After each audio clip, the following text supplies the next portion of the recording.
안녕하십니까. 공병호입니다. 세월이 참 여름 빠릅니다. 흐르는 강물처럼 세월이 그냥 흘러 그렇게 가버리죠. 언제 시작했는가 그렇게 여러분들 생각할 수가 있는데 이제 보니까 어제 오늘 이렇게 이어가지고 한국의 대다수의 신문사들이 윤 대통령이 임기 반환점을 돌았다. 그런 내용을 대부분 사설에서 다루네요. 그러니까 반환점이라는 것은 상당히 의미가 있지 않습니까? 5년 임기 중에 2년 6개월을 넘긴 시점이 바로 지금 아마 해당하는 모양입니다. 그래서 거의 대다수 언론사들이 이 소위 임기 절반을 넘기고 새롭게 이렇게 좀 각오를 다진 다음에 이런 방향으로 국정을 운영해 줬으면 좋겠다. 혹은 이렇게 해줬으면 좋겠다.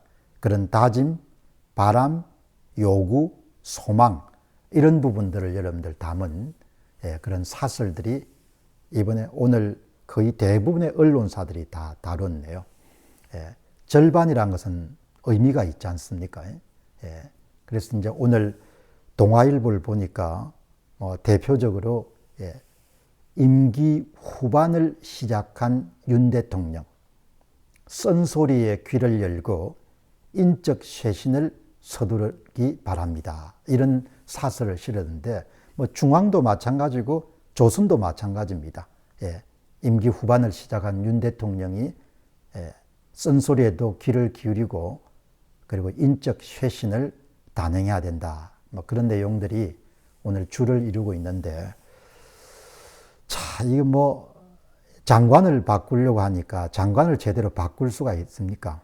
인사청문회를 거쳐야 되면 또 난리법석일 건데, 4월 10일 날 총선에서 패배하고 난 다음에 5월, 6월, 7월, 8월, 9월, 10월, 11월, 7개월이 흘렀지만 사표를 낸 한덕수 총리는 계속 여러분들 지금 자리를 지키고 있지 않습니까? 그러니까 인사청문회 부담 이런 것 때문에 총리 한 사람 제대로 이제 바꾸기가 어려운 거죠. 실질적으로 대통령이 참 어려운 상태인 겁니다. 어쩌면 손발이 다 묶인 그런 상태에서 국정을 운영하고 있다. 이렇게 볼 수가 있는 거죠. 그래서 많은 분들이 쓴소리도 하고 그러지만 어느 날부터 보니까 내까지 동참해가지고 대통령에게 쓴소리를 할 필요가 있겠냐. 손발이 다 묶인 상태인데 뭘 제대로 할 수 있겠냐. 쓴소리를 하더라도. 그런 생각이 있기 때문에 제가 가능하면은 국내 정치를 많이 안 다루는 쪽으로 그렇게 방향을 정해서 방송을 운영하고 있습니다. 동아일보는 그런 이야기를 끝에 지적했네요. 현재 윤 대통령이 직면한 문제는 여러 가지가 있지만 이 가운데서도 가장 크고 어려운 과제는 다수인 국회와의 관계다. 이런 이야기를 했네요. 그러니까 다르게 표현하게 되면은 야당이 다수당이 됐기 때문에 대통령이 가장 어려운 과제를 안고 있는 것이다. 그렇지만 언론사는 당연히 대통령이 이런 일도 해야 되고 저런 일도 해야 되고 이렇게 이야기를 할 수밖에 없지 않습니까? 일단 지면도 채워야 되고 그 다음에 대개 글을 쓰는 사람들이 마땅히 해야 될 일을 이야기하는데 익숙한 사람들이니까 실제로 그 일을 할 수 있는가라는 부분들에 관계없이 책임지지 않는 사람들이니까 마땅히 당신이 이것을 해야 되고 저것을 해야 되고 그런 일을 하는 것이 또 언론사의 책무니까 가장 어려운 과제가 다수인 국회와의 관계다. 이렇게 이야기를 한 겁니다. 다르게 표현하면은 국회와의 관계가 정상화되지 않으면은 대통령이 할 수 있는 그런 일이라는 것이 대단히 제한되어 있고 조금 더 이렇게 과격하게 이야기하게 되면 대통령이 할 수 있는 일이 없다. 그것을 동아일보의 사설도 그대로 지적하지 않습니까?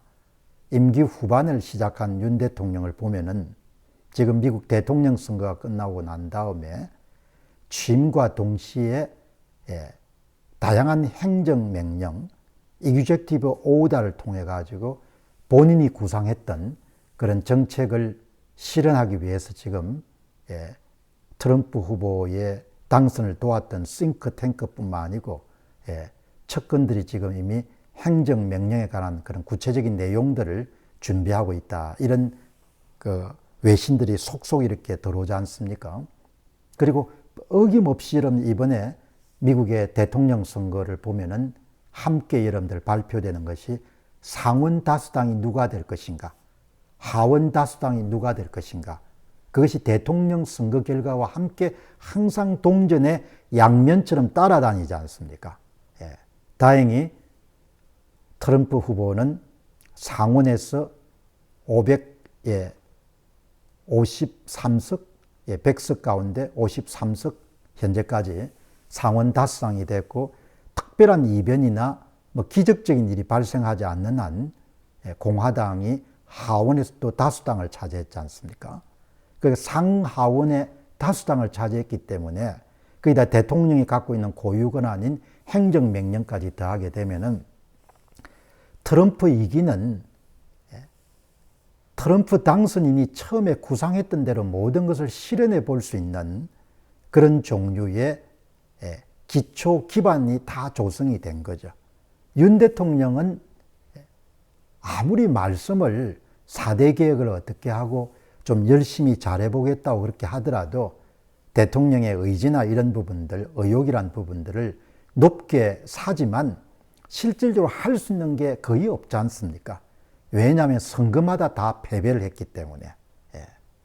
그래서 일찍부터 공정선거를 되찾는 것이 대통령이 성공하는 길이고 대한민국이 성공하는 길이고 국민들이 성공하는 길이다. 이렇게 목이 터질 정도로 그동안 강조를 했지 않습니까?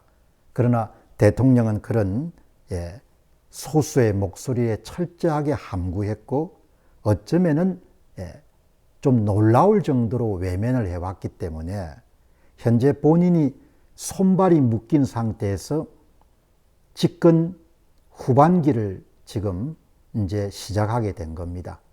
손발이 묶이면 상식적으로 할 수 있는 것이 아무것도 없는 겁니다. 그래서 제가 윤 대통령에 대한 쓴소리나 이런 부분들은 근래 잘 안 하지만 대통령이 4대 개혁을 내가 열심히 하겠다, 국민만 보고 가겠다, 이런 이야기를 하더라도 그냥 그렇게 가슴에 와닿지 않는 거죠. 그 이유는 선거를 못 이겼기 때문에, 그리고 앞으로 선거도 이길 가능성이 낮기 때문에, 그거를 다 여러분들 대통령이 용인한 것이고 받아들이는 것이기 때문에 현재 상황에서 집권 후반기에 대해서 기대를 갖기가 쉽지가 않은 거죠. 물론 사람은 희망을 갖고 살아야 되기 때문에 그래도 기대를 가져야 된다. 그렇지만 법 하나 통과시킬 수 없는 그런 상태에서 집권 후반기에 어떤 성과를 가져오고 4대 개혁이 뭐가 4대 개혁이 제대로 이루어질 가능성이 높은 겁니까? 그게 없는 거죠. 그러니까 참 미국의 대선 과정하고 한국의 선거 과정을 이렇게 비교해 보게 되면은 그런 입법부의 지지를 받을 수 없는 그냥 행정부 수장이라는 것은 자리를 지키고 그냥 있다가 나오는 것에 불과하지 않겠느냐, 그런 생각하는 겁니다. 세상은 다 선택하게 되면은 그것에 상응하는 그런 비용을 치를 수밖에 없기 때문에 어떻게 하겠습니까? 대통령이 선택한 거니까 그걸 받아들일 수밖에 없는 거죠. 국민들이 참 딱하게 된 거죠. 감사합니다.